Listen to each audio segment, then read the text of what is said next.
뭐지? 내가 좋아하는 추리왕이네? 누가 이 책을 두고 간 거지? 윤성이 무슨 일인가요? 누군가 잘 모르게 이 책을 두고 갔어요. 와, 정말 기분이 좋겠는데요? 그런데 이 책을 누가 두고 갔는지 궁금해서요. 평소에 꼭 읽어보고 싶었던 책이었는데 이 책을 두고 간 사람한테 감사의 인사를 꼭 전하고 싶어요. 누가 책을 두고 갔는지 어떻게 찾을 수 있을까요? 누군가가 윤성이 책상 주변에 흔적을 남겨두지 않았을까요? 흔적을 자세히 살펴볼게요. 선생님, 저는 책을 먼저 살펴볼게요. 여기에 빨간색 잉크가 묻어 있어요. 한번 제가 무슨 모양인지 살펴볼게요. 손가락 지문인 것 같은데 엄지손가락인 것 같고 크기는 제 엄지손가락보다 더 큰 것 같아요. 와, 우리 윤지가 첫 번째 단서를 잘 찾았네요. 그럼 또 주변을 관찰해 볼까요? 선생님, 여기 삼색 볼펜이 있어요. 제 것은 아니고 책을 두고 간 사람이 놓고 간 것 같은데 볼펜에 빨간색 잉크가 묻어 있어요. 책을 두고 간 사람이 볼펜을 사용하다가 잉크가 손에 묻은 것을 모르고 책을 만진 것 같아요. 와, 윤성이도 주변까지 잘 관찰해서 단서를 하나 더 모았네요. 선생님도 열심히 찾아봐야겠어요. 선생님, 잠깐 손 좀 보여주시겠어요? 무슨 일인가요? 선생님 손에 빨간색 잉크가 묻어 있는 것 같아서요. 생각해보니 이 삼색 볼펜도 선생님이 평소에 자주 사용하시는 볼펜인 것 같고요. 선생님, 잠깐 엄지손가락 좀 확인해 볼 수 있을까요? 선생님께서 이 책을 올려두신 거군요. 윤성이 학생 정말 대단해요. 사실 제가 책을 올려두었어요. 그런데 윤성이는 선생님이 책을 가져다 둔 것을 어떻게 알 수 있었나요? 책 표지에 손가락 지문에 빨간색 잉크가 묻어있는 모습과 볼펜에 빨간색 잉크가 묻어있는 모습, 움직이는 선생님 손에서 엄지손가락에 빨간색 잉크가 묻어있는 모습을 관찰했어요. 이것들을 바탕으로 무슨 일이 일어났나 생각해보니 선생님이 책을 가져다 놓은 것이라고 생각할 수 있었어요. 대단하네요. 잘 생각했어요. 윤성이가 한 그런 생각을 추리라고 해요. 추리는 우리가 관찰한 결과, 그리고 우리의 과거 경험, 그리고 이미 알고 있는 것 등을 바탕으로 하여 무슨 일이 일어났는지 생각하는 것을 말하지요. 여러분들 모두 살면서 추리를 한 번쯤은 해보았을 것 같은데 추리를 해본 경험을 생각해 볼까요? 저는 학교에서 마니또 놀이를 할 때 추리를 해본 적이 있어요. 제 책상에 마니또가 선물과 편지를 가져다 놓았을 때 마니또가 누구인지 궁금했어요. 그래서 편지에 써 있는 글씨체와 비슷한 글씨체를 친구들이 실험 관찰 책에서 관찰한 적이 있어요. 그리고 선물과 편지를 놓고 간 시간에 누가 제자리에 왔다 갔는지 주변 친구들에게도 물어보았고요. 그래요. 그래서 윤지는 결국 마니또를 찾았나요? 네, 글씨의 모양, 친구들에게 물어본 단서들을 통하여 마니또를 찾을 수 있었어요. 그래요. 좋아요. 추리는 이렇게 여러 가지 단서들을 통하여 무슨 일이 일어났는지 생각하는 것을 이야기한답니다.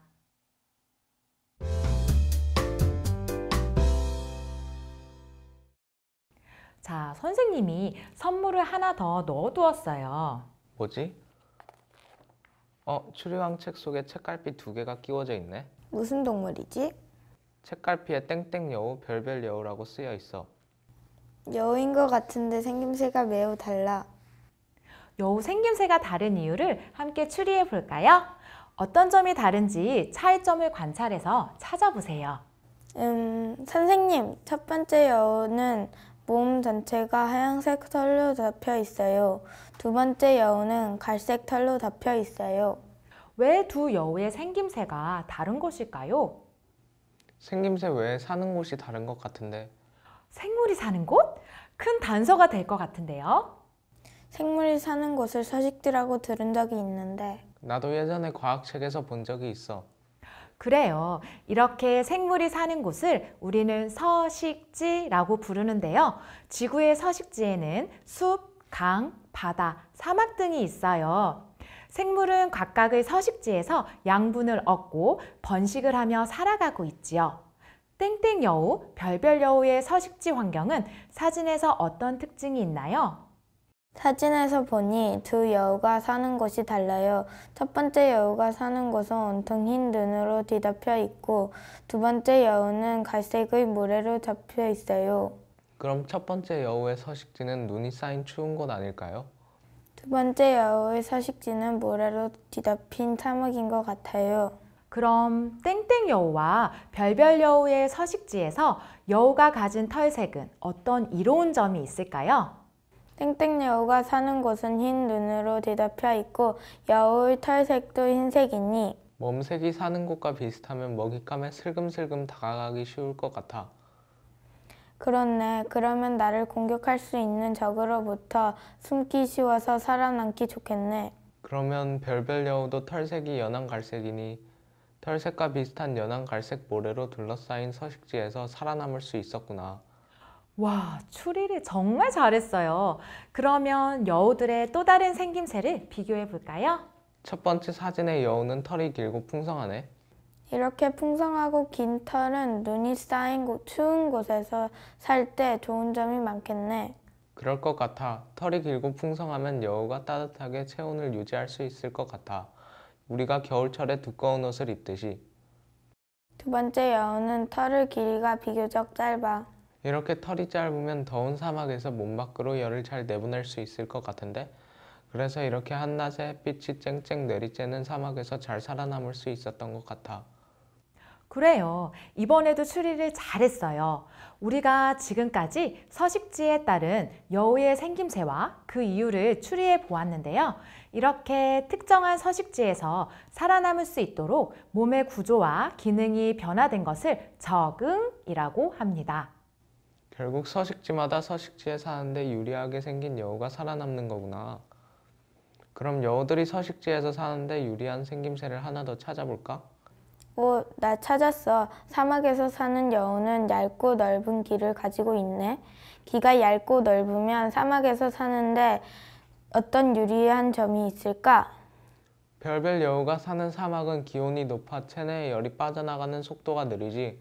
그런데 귀가 크면 몸에 열이 빠져나가는 면적이 넓어져서 귀가 작을 때보다 열이 빨리 빠져나갈 수 있을 것 같아. 그럼 추운 곳에서 열이 빠져나가는 것을 줄이는 것이 필요한데 귀가 작으면 열이 나가는 면적이 좁아져서 열을 읽는 속도를 줄일 수 있을 것 같아. 아, 이렇게 서식지에 따라 생물이 적응되어 생김새가 다르다니 신기한데? 지금부터 여우들이 사는 서식지 이름을 따서 땡땡 여우는 북극 여우로 별별 여우는 사막 여우로 불러야겠어. 그러면 오늘의 미션, 나는야 추리왕, 사마귀는 어느 곳에 살까입니다. 그럼 지금부터 선생님이 사마귀 사진을 2장 보여줄게요. 선생님, 사마귀가 한 마리는 연한 분홍색이고 한 마리는 연한 녹색이네요. 연한 분홍색으로 생긴 사마귀는 처음 봐요. 그래요. 사마귀 사진을 잘 관찰했네요. 이 사마귀가 살아가는 환경은 어떠할까요? 한 사마귀의 색은 연한 분홍색이고 또 한 사마귀의 색은 녹색이고 사마귀의 몸색이 주변 서식지를 추리하는 어마어마한 단서인 것 같은데. 사마귀의 생김새와 사마귀가 사는 곳이 닮았다면? 와, 나 추리했어. 첫 번째 사진의 사마귀가 사는 곳은 분홍색 꽃잎 아닐까? 사마귀의 몸색과 꽃잎 색이 비슷하면 천적을 피할 수도 있고 먹이도 잘 잡을 수 있을 것 같아. 그럼 이번에는 내가 추리에 도전해 볼게. 두 번째 사진의 사마귀도 모양과 색이 사는 곳과 비슷하다면 초록색 잎 주변에서 살 것 같아. 와, 이제는 추리의 달인이 되었네요. 우리가 관찰한 사마귀는 난초 사마귀와 잎 사마귀인데요. 영상을 보면서 서식지에서 어떻게 살아가는지 알아볼까요?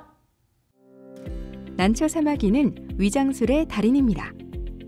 평소에 예쁜 꽃잎으로 위장하고 있다가 아무것도 모르는 먹잇감이 가까이 다가오는 순간 낚아챕니다. 잎사마귀도 비슷합니다. 그냥 봤을 때는 잎의 한 부분으로 보이지만 먹잇감이 가까이 오면 다리를 뻗어 잡아먹습니다. 두 사마귀의 이런 위장술은 먹이를 잘 잡을 수도 있지만 천적으로부터 피하는 기능도 됩니다. 자신이 살고 있는 환경에 맞춰 살아가는 사마귀들. 참 신기하죠? 이제 지금까지 배운 내용을 정리해 볼까요?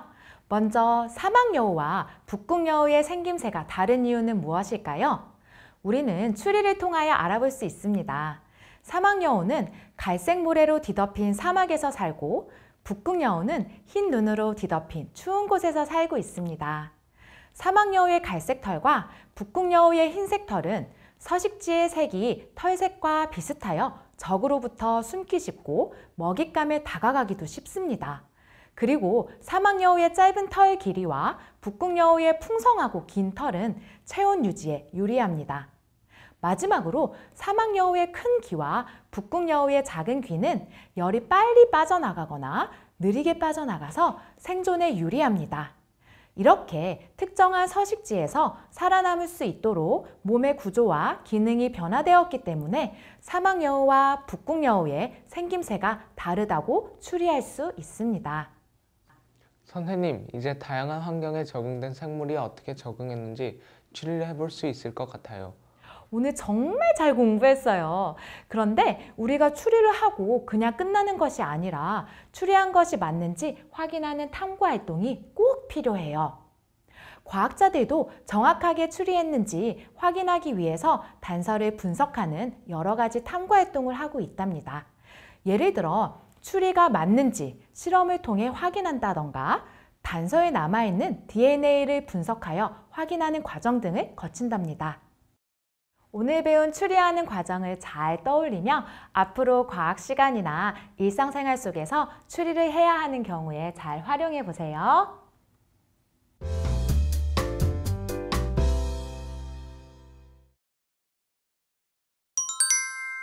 우리가 관찰한 결과 과거 경험, 이미 알고 있는 것 등을 바탕으로 하여 무슨 일이 일어났는지 생각하는 것을 추리라고 한다.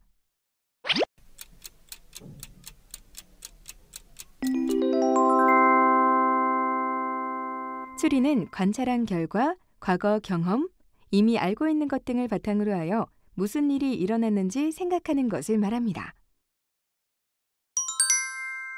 다음 생물은 사막 서식지에 적응한 생물이다.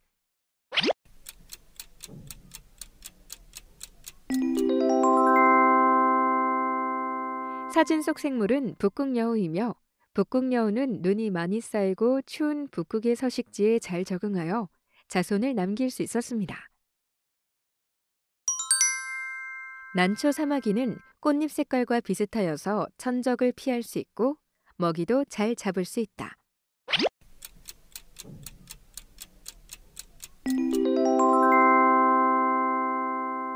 난초 사마귀는 꽃잎 색깔과 비슷하여서 천적을 피할 수 있고 먹이도 잘 잡을 수 있습니다.